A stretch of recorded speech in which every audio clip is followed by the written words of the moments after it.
Tervetuloa! Tänään vastataan teidän lähettämiin kysymyksiin.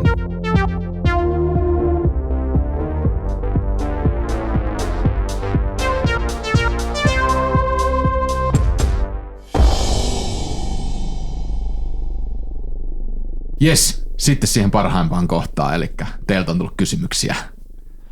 Kiitos kaikille, jotka lähetti niitä kysymyksiä. Ne on aivan loistavaa, että saadaan kommunikoida teille näitä vastauksia. Joo, otetaan kyllä aina kaikenlaista palautetta vastaan. Ja kyssäreitä totta kai. Ja ollaan kyllä siis saatu tosi kivaa palautetta. Aivan mahtavaa, että ihmiset on kirjoittanut. Tullut ihan jossakin ihan tippalinssien melkein, kun on kirjoittanut ollut niin hienosti. Kiitos teille. Täältä ensimmäisenä Kaisalta kysymys. Onko peli-illan jälkeen helppo palata arkeen vai näyttäytyykö ympärillä olevat asiat pelinä? Eikö se elämäkin ole vaan tämmöistä peliä? Mä alan ehkä nähdä, miten nämä sun muodostuu. Hienoa. Ja joka tilanteessa pitää ensin muistaa heittää noppaa, että miten tää ai vitsi ykkönen. Kai mun pitää nyt pudota sitten tästä sillalta. Kotimatkat on vaikeita joskus.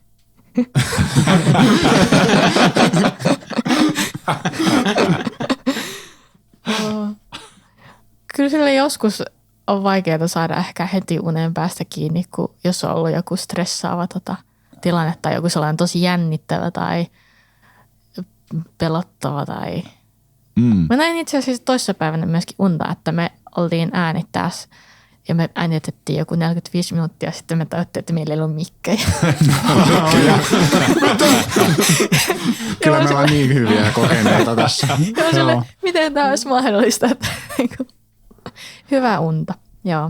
Kyllä mä ainakin koen pyörittelevänä aika paljon niitä niin kuin valintoja ja sitä niin kuin tietynlaista maailmankatsomusta, mitä sillä hahmolla on. Kyllä se sille niin kuin jää mietintää ja sitten kaikki pelaajien väliset suhteet jää tietysti iäksi. Niistähän ei pääse eroon. Että jos toinen loukkaa sua hahmoa, niin se muistetaan aina. Se vuotaa aina niinku seuraavaa hahmoa. Joo, siis sehän siinä on pahinta. Se niinku uudet ventovieraat hahmot on ne valmiiksi tukkanottasilla. No eikö meillä vähän? Me ei aina tuppaa olemaan. Mulla ei Jannella käy aina silleen. Joo. Eli voitte odottaa molempien hahmoja nyt oikein kunnolla, niin että siellä tulee sitten takaisin. Ja mulla on kyllä tähän hyvä tarina, mutta mä haluan kertoa sitä vielä, se liittyy mun seuraavaan hahmoon. Mutta se meinas vuotaa mun arkeen ja haistaa mun elämää. Otetaan se sitten seuraavan kauden kommenttijaksoissa. Mä kerron sen seuraavan kauden 3. jaksossa vaikka. Okei. Joo, itellä ehkä niin täysin ehkä päinvastoin kuin teillä. Että jotenkin niin nämä pelaaminen on silleen niinku semmoinen täys vastakohta ehkä niinku muulle arjelle, niin se on tosi mukava tulla aina pelaan ja sitten siinä mä unohan kaiken muun hetkeksi ja sitten mä joudun taas palaamaan normaaliin maailmaan niin sen pelin jälkeen. Että se on ehkä jossain, jos mä sain kiinni mitä meinaatte, niin että tavallaan mä en sillä tavalla ehkä niin pyörittele kaikkea, että sitten niitä ehkä tulee jossakin satunnaisissa hetkissä jotain ideoita, mutta että suurimmaksi osaksi se on niinku silleen, että pelissä ollaan sitten täysillä ja sitten muualla ne vähän niin kuin unohtuu, mutta joo, jotain tällaista. Mutta eikös tässä, mä tiedän, että Arttu on varmaan samaa mieltä, mites Tomi, koska silloin kun on johtanut, niin on pelinjohtajana, niin sitten ne parhaimmat ideat yleensä tulee heti sen pelisession jälkeen, kun on siinä maailmassa valmiiksi. Sitten Arttu ainakin puhunut siitä, kun sä kävelet kotiin. Joo, se on totta, joo. Siinä niinku se kotiin kävely aikana, mutta sitten niinku, ei mulla silleen, niinku, se on ehkä siihen, niinku, että menee nukkumaan siinä peli-iltana, mutta ei silleen ehkä niinku, sit muuten ehkä arkena. Että, Joo. No ainakin silloin kun johtaa peliä, niin silloin tekee aika isoja päätöksiä ja valintoja siinä niinku pelisession jälkeen. Ja se on musta aika hauskaa. On jotenkin niin siinä maailmassa kiinni. Joo. Ja tuohon, niinku, että mä en itse niinku ehkä pyörittele, miten me ollaan silleen pelattu, vaan se enemmänkin fiilis jää kehoon silleen. Niin. Ja niinku kaikki tunteet ja muut, mitä sun hahmo on silleen tuntenut, niin sit sitä kautta on silleen jotenkin vaikeaa ehkä heti nukahtaa. Esimerkiksi kun Janne on vetänyt sitä kauhu peliä. Delta Greenia. Joo. Niin siinä oli jossain välissä, että oikeasti mun piti mennä varmaan nukkumaan valot päällä, kun mä silleen, ei pysty. Ei se niin pelottavaa ollut. Kyllä, siis mulla on mielikuvitus, kun oli aika vilkas. Niin. Okei, joo, mutta se on ihan kiva kuulla. Se on kuitenkin kauhupeli, että se on ihan hyvä, että jos tulee vähän semmoista pientä. Toimi hyvin. Joo. Jep. Mulla on ihan silleen niin kuin laidasta laitaan, että joskus jää ihan semmoinen niin kuin hirveä adrenaliini päälle tai aivan innoissaan siitä, että tavallaan niin sanotusti kierrot suunnitelmat onnistui tai sitten vaihtoehtoisesti on ollut joku niin hirveän monimutkainen ja kaoottinen ja vaikea sessio, mikä tietenkin siis on edelleen niin kuin se fiilis on silleen, että niin kuin hyvä, mutta aivot on niin muussia, että on vaan niin kuin aivan loppu. On pitänyt keskittyä monta tuntia putkeen ja yrittää pitää kaikki 100 lankaa käsissä ja se on täysin mahdotonta, mutta kuitenkin on kovasti yrittänyt. Niin joskus on vaan silleen niin kuin tyhjä olo, mutta silleen niin kuin ehkä hyvällä tavalla. Joo, semmoinen urheilusuorituksen jälkeen. Joo, kaikkeensa antanut. Siinä fiiliksessä en ole koskaan suunnitellut heti perään mitään seuraavia kiemuroita, mutta sanotaanko näin, että sen jälkeen kun toi viimeinen jakso oli nauhoitettu tästä keskipäivän yöstä, niin mä suunnittelin jo 5 seuraavaa seikkailua. Noniin, kyllä. Tai anteeksi, 3 tai 5 kokonaista tavallaan silleen tarinalankaa. Noniin. Tai se purkautui sitten, kun päästiin loppuun, niin semmoisena, mutta näinhän tässä voisi tapahtua. Tämähän lupaa vaan hyvää sitten jatkon. Katsotaan, voi tapahtua kaikenlaista. Katsotaan, mitä sieltä on tulossa. Että ne voi olla, että se ensimmäisen tavallaan, tai viimeisen jakson jälkeiset ideat, niin ne voi olla, että ne pysyy sellaisenaan, tai sitten ne muuttuu. Niin, mutta kyllä. Mulla on nyt kirjoitettuna 5 seikkailun kaari ylös itselleni varmuuden vuoksi. Mulla on 2 ajatusta. Se on joko 3 kautta tai 5 kautta. Joo. On se, mikä olisi keskipäivän yön semmoinen niin kuin tarinan kaari pitemmässä mittakaavassa. Mutta ehkä se riippuu teistä, pelaajista ja kuuntelijoista, että jaksaako te pelata ja jaksaako te kuunnella? Kyllä, me voidaan onko se 3 vai onko se 5? Ja jatkuuko se sen jälkeen? Kuka tietää? Joo. Niin. Kiitos Kaisalle kysymyksestä. Kiitos. Sitten täällä on tällainen. Ilkka sanoo ja kysyy. Kiitos hyvästä podcastista, hyvistä hetkistä teidän kanssa ja hyvistä vinkkeistä omiin peleihin. Teillä tuntuu olevan hyvä meininki ja yhteishenki. Kuinka teidän porukka on toisensa löytänyt? Kiitos. Kivasti sanottu. Kiitos. Kiitos. Yksi hänen toinen kysymys oli, että kuinka kauan olette yhdessä pelanneet tai kuinka kauan olette pelanneet yhdessäkin. Ja täällä on myös samanlainen kysymys Anilta. Puhutte paljon, että meillä on ollut tapana pelata ja puhutte yleisistä hahmotyypeistä. Sanotte kuitenkin, että tämä on teidän ensimmäinen peli. Oletteko pelanneet aiemmin yksin tai yhdessä ja jos niin paljonko? Kiitos kysymyksestä. Tämä on tosiaan jo meidän ensimmäinen äänitetty peli, mutta ollaan pelattu aikaisemmin aika paljonkin. Niin. Mä nyt aloitin pyörittelemään niitä pelejä, koska se oli, mikä vuosi? 22 syksyllä, joo. Joo, ja mä en ihan, no Jannehan on mun koulukaveri tai luokkakaveri, mutta mä en muista, miten me päädyttiin pelaamaan. Ja Tomi kanssa. Hetkonen nyt unohdaksä. No kun se pelinvetäjä on, kato kun tässä joo mä en yritä nyt selittää. Joo, Tomihan ei ollut alkuun vielä siinä ensimmäisessä sun vetämässä pelissä. Joo, kun mä lähdin siitä. Kyllä totta. Joo, ja niin. Ja tästä on paha nousta. Se on varmaan juontajan vaihto, ei se varmaan mua. Toi kyllä varmaan pudotti niitä pisteitä aikaa. Pudotti tosi paljon. Mä äänestäin Santtua. Joo, ja mä en muista, miten Janno päätyi siihen pelaamaan, Santun, kaikki paitsi AK mä tunsin niin kuin etukäteen. Ja Santtu ja Janne oli siinä mun ekas pelissä, siinä oli pari muuta.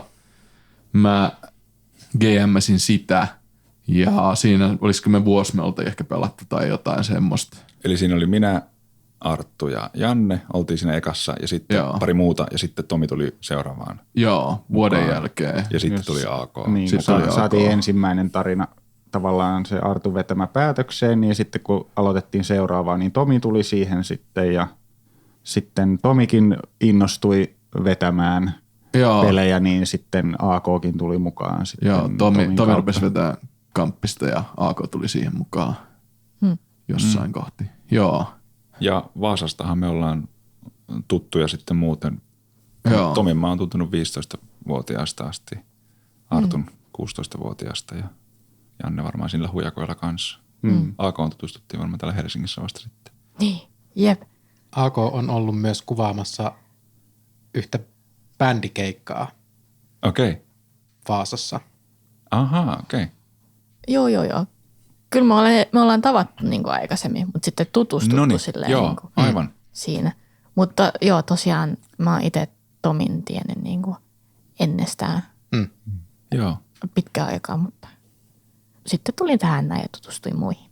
Eli monta vuotta ollaan periaatteessa tunnettu ja sitten alettu pelailemaan. Että. Niin ja siis Arttu, minä ja Tomihan tunnetaan jo tarhasta asti. Että. Joo, niin kyllä. Sekin korjasi. Niin Semmoinen 5-vuotiaana tavattu. Niin, kyllä. No millaisia te olitte silloin 5-vuotiaana? Ei avata nyt sitä tässä. Siitä tulee liian pitkä se selostus. Jos kuvittelet tämä, mitä näkyy nyt, mutta vaan lyhyempänä. Okei. No ei se nyt niin vaikeasti. Ja kovemmat pärinät oli päällä. Okei. Pusu hippaa leikittiin. Vaan 3, ei ollut muita. Ei ollut. Kauan me ollaan nyt pelattu? Montako vuotta? 4 vuotta. 4 yhdellä vuotta, kokoonpanolla ja Niin, osa tullut siihen mukaan sitten myöhemmin. kyllä. Mä oon 2 vuotta pelannut sitten. Jep. Niin, tällä kokoonpanolla 2 vuotta. Jaa. Joka viikko käytännössä pyritään pelaamaan. Että Meillä on tiistaisi roolipeli-ilta. Joo, tiistai on viikon ikävin päivä mun mielestä. Niin Mä luulin, että tämän takia mä olisin hetken silleen, ouch. Mutta Ei vaan aivan. siihen oli sen takia hyvä laittaa. Se on juurikin totta. näin. Se on totta. Joo. Ei tämän takia vaan. Ei me sua pakoteta pelaamaan, jos et sä halua pelata. Mutta se on hyvä vinkki vitonen muillekin peliporukoille, että kannattaa vaan päättää joku viikonpäivä, että hei silloin pelataan, niin sitten se ei tarvitse aina miettiä, että koska olisi mahdollisuus nähdä. Niin sitten kun on se tietty päivä, niin sitten kaikki aina pyrkii saamaan sen päivän jollakin tavalla vapaaksi, että pystyy pelailemaan. Juurikin Niin, me näin. tehtiin semmoinen päätös, että kaikki vaan yrittää aina sen tiistai-illan saada vapaaksi, ja jos sitten ei jostain syystä onnistukaan, niin se on yksi tiistai vaan, joka ei onnistu, eikä silleen, että on yksi tiistai, joka vaan onnistuu. Juurikin, Niin, eli se on oletuksella pelataan. Kyllä, juuri näin. Ja meillä on 2-3 kampanjaa monesti niin kuin eri ihmisten vetämänä eri kokoonpanoilla. Sitten jos yksi ei pääse, niin me pelataan tiettyä peliä, ja jos kaikki pääsee, niin pelataan tiettyä peliä. Ja myös vaihdellaan sitä. Kyllä. Ei ole enää tiistai viikon ikävin päivä. Se on hyvä. Se on kiva kuulla jo, että se muuttui. Joo, on kyllä tullut myöskin palautetta, että paras päivä, koska on kokoinen ovi. Ui. Jes, se on tosi kiva kuulla. Kyllä. Kiitos. Täällä on sitten tällainen kysymys Oonalta. Taista Olaville. Kutsutaanko Taista Olavi sisään? Mitäs se nyt menikään? Päivä on sellainen. Joo. Terve. Päivään. No niin, Taista Olavi on nyt paikalla. No niin, tervetuloa Taista Olavi. Täällä on Oonalta kysymys ja kiitos kysymyksestä Oona. Kun kerran Taista Olavi on niin lihaksikas ja hyvässä kunnossa, mikä on hänen treeniohjelma, miten hän syö? Eli yksinkertaisesti, mikä on hänen salaisuutensa pysyä kunnossa? No niin, meidän bodari vastaa Tätä täällä. me ollaan mietitty. Joo, tää on vähän semmoinen niinku firman salaisuus jossain määrin, että et siinä voi olla jotain semmoisia, miten nyt sanois. Nämä voi vähän liittyä ehkä Loreen myös, mutta kyllä sitä treeni on joka päivä.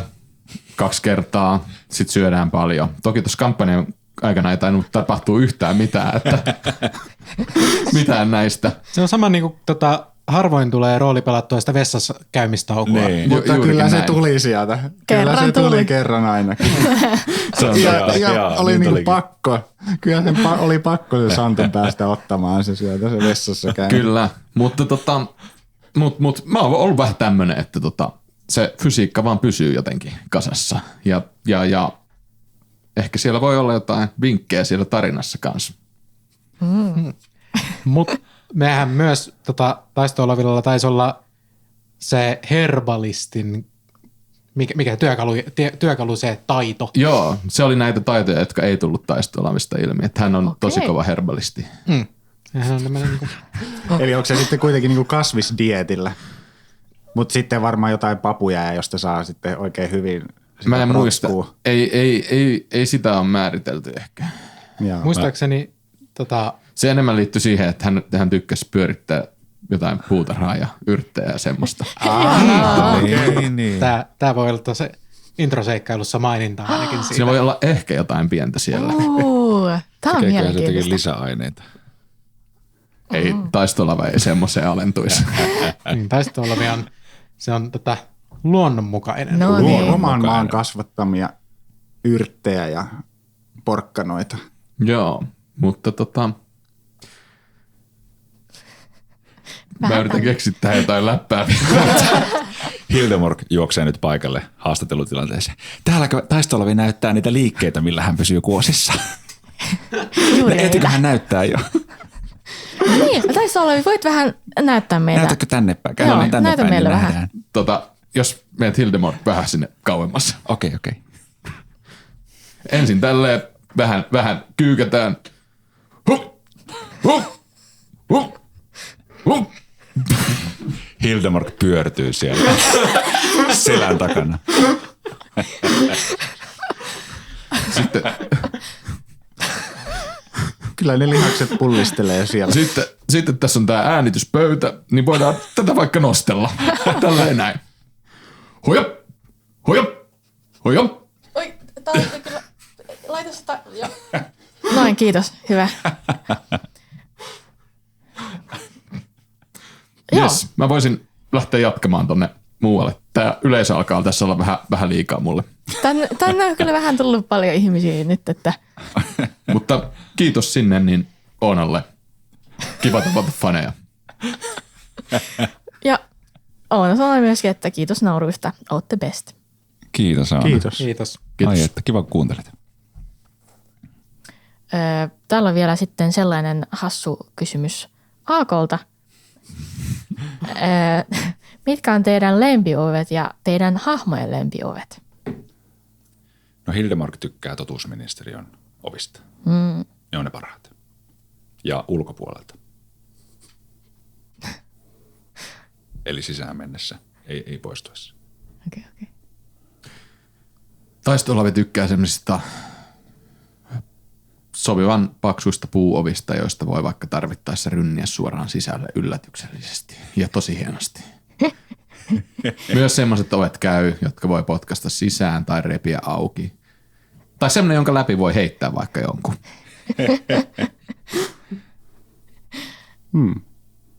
Tilkun lempiovet on varmaan hänen suvun kartanonsa ovet.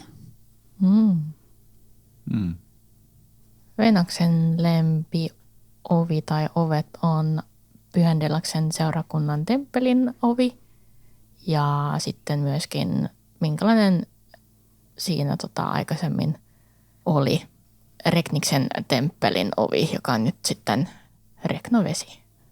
Siinä oli aika hieno ovi myöskin. Kiva. Santulla mun on vaikea valita. Siis mulla on joko semmoinen vanha savupirtin-ovi, missä kynnys on polven korkeudella. Tiedättekö semmoisia? Okei. Sitä on Joo, vaikea mennä kyllä. sisään. Joo. Tai sitten Ysärin vihannesmaito kylmähuoneen semmoiset muoviläpyskät, jotka lähmii sua, kun sä meet niiden läpi.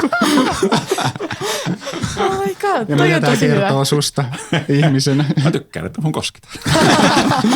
Toisin kuin taisto-olavi. Se kun taistelu. No, Santun kämpän ovi on aika kiva. Koska mulla on semmoinen sisääntulo sinne, että mun pitää aina improa erilainen sisääntulo, kun mä menen Santun luo. niin tavallaan se välillä asettaa haasteita, jos jotenkin ei lähde yhtään, niin silti pitää jotain aina puristaa. Mutta ei ole vielä mennyt kertaakaan silleen, että en saisi uutta sisääntuloa. Joo, aina kun ovikello soi, niin minkälainen animaatio sieltä tulee, että joku hahmo, jolla on joku asia. Ja yleensä se on aika hyökkäävää ja rynnii sisälle. Annaisi joku esimerkki? Jaa. No tuli muun muassa keskipäiväyöhön viittaus tähän. Joo. Hän jotenkin yritti ratsata mun kämppiä. Joo. Siellä oli loitsittu ilman taikalupakirjaa. Niin, siellä ministeriön kaverit tuli tarkistamaan, että mikä homma. Ja sitten tähän liittyy niin kuin asusteita, että Artulla saattaa olla joku huivi, minkä se on nostanut vähän eri lailla kaulalleen tai päällensä ja aurinkolla sitten joko päällä tai pois. Ja ties mitä muuta. Nyt me tuon aina kyllä ovelle, kun Arttu on siellä. Kannattaa. Se on tosi hyvä. Nice. Sitten semmoinen haitariovi on kanssa tosi kiva. Niin semmoinen sivulle vedettävä. Joo. Joo. Ne on kaikki aika niinku erilaisia kyllä sulle ne ovet. Mä tykkään ovista. Mutta ne voi myös tavallaan aika hyvin yhdistää semmoiseen mökkimiljööseen kaikki omalla tavallaan. Niin. Niin totta, se on myös hyvä ovi, semmoinen asuntoautossa semmoinen karva riipusovi, mikä estää sääskeä, mutta ei sinua. Karvariipus. Ettekö te tiedä? Semmoinen. Siis semmoisia lankoja roikkuu, sitten siinä on jotakin pumpulia tai jotakin semmoista. En ole koskaan nähnyt sellaisia, että missä on jotain karvoja, mutta... Joo, niitä keräillään perheenjäseniltä ja sitten mummi neuloo ne siihen lankaan.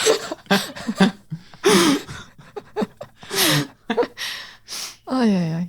Ehkä se voisi olla sen joku oikein vanha mahonkipuinen ovi. Tai sitten toinen vaihtoehto, semmoinen kylmä metallinen turvalukittu ovi. Siinäkin on sitä jotain. Mahtavaa. Ei tarvitse kommentoida mitään täällä. Jai. No siitä maito-ovisysteemistä tuli kyllä mieleen sellainen lapsuudessa serkun luona ollut sellainen kärppäs verho. Sellainen oikein kulunut ruskea. Siinä oli sellainen tietynlainen haju ja siitä aina meni läpi, niin siitä tuli sellainen hyvä kesäfiilis kyllä. Mutta jos oikeasti halutaan jotain kunnon ovia, niin sellaiset Jugend-tyyliset ovet on hienoja. Joo. Mun lempiovi on oven kokoinen ovi. Ai. Kyllä me tätä odotettiin. Sieltä oli. Hei, kiitos. Santtu, tee sinä hommat. Okei. No, ainakin jotakin.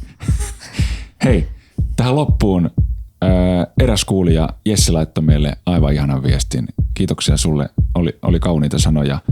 Ja hänen lopputervehdystään mukaillen, niin sanon teille kaikille kuulijoille, että nähdään seuraavalla ovella. Hei! Moi moi!